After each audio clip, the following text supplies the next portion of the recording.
Always glad to be here to the quarterback club. I think this organization does a lot to help kids and Children's Hospital, and we're always happy to be a part of it and look forward to it. So, but other than that, we got a bye week, so that makes this possible, and obviously want to focus on things that we need to improve and check out all the flaws that we have individually and collectively, and try to get it fixed, and hope everybody's got a sense of urgency to do that. Questions?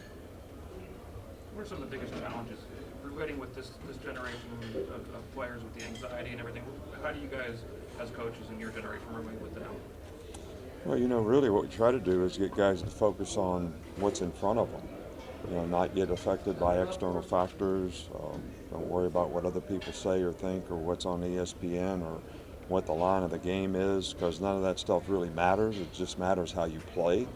How you play, playing on a winning team creates value for you. How you play personally creates value for you. So, making it simple and just focus on what's in front of you, which is the next play.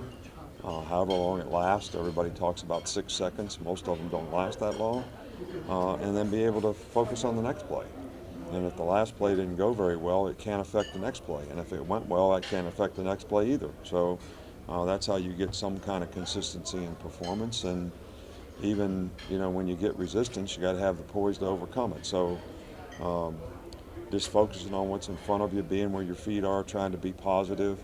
Everybody controls their choices. So what you let run through your mind, positive or negative, goes a long way to determining how you respond and how you react to things. And when you're worried about outcomes, sometimes that puts a lot of negative thoughts in your mind rather than focusing on what you have to do on that particular play, which could be very positive.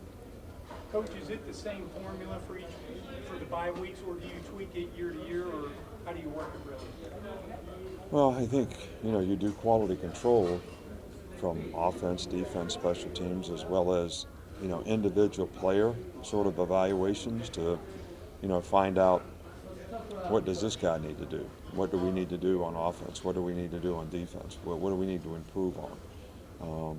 And some of it is relative to the games that you have coming up, but some of it's just relative to what you need to do better in terms of the fundamental things that you have to do to play winning football, whether it's individually or collectively as a unit. So that changes from year to year.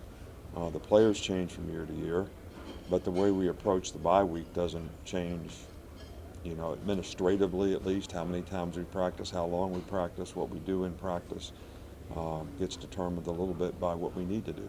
On Saturday, we saw Tyler Harrell make his first catch for you guys. What's the next step you'd like to see him take in his development? Yeah, well, it's unfortunate that guy missed a lot of time because of an injury, but he is making a lot of progress, and he does offer something with his speed that is always something that can benefit you on offense. So want him to continue to improve, and hopefully we can create roles for him down the road here that's going to be effective for him and for us. You kind of challenged your players and kind of said nobody's job safe after the Tennessee game. How do you think they responded to that, and what did you see from maybe some of the second team guys? That's kind of nobody's entitled to a position. Nobody's entitled to going out and not performing well. That's kind of life, Nobody's ever going to have a job where somebody doesn't define a standard and an expectation for how you have to do a job, and if you don't do it, they usually try to get somebody else. So, that's just life. It's always that way. It's not just after one game or after a game that you lose or don't play well in. I think we're always evaluating that. Coach, Last question. You've been able to watch so many players get to the next level and help develop them. Do you ever have a chance to really watch them on Sundays, and then also with your quarterbacks and watching Tua return to the field? What was that like? Watching the quarterbacks what? Watching Tua return to the field last night, what was that like for you, if you were able to see that? Well, I don't ever see our players play on Sunday. I was happy to see Tua return to the field. Usually today at lunch, I go through Linda always has here's how everybody did. So she tells me this guy made this many tackles and got 2 sacks, and this guy caught this many passes, and this guy scored this many touchdowns, and Derrick Henry had this many yards. So because Sunday is a all-day work day for us, and so I don't get an opportunity to watch the players. All right, Coach, thank you. All right, thank you.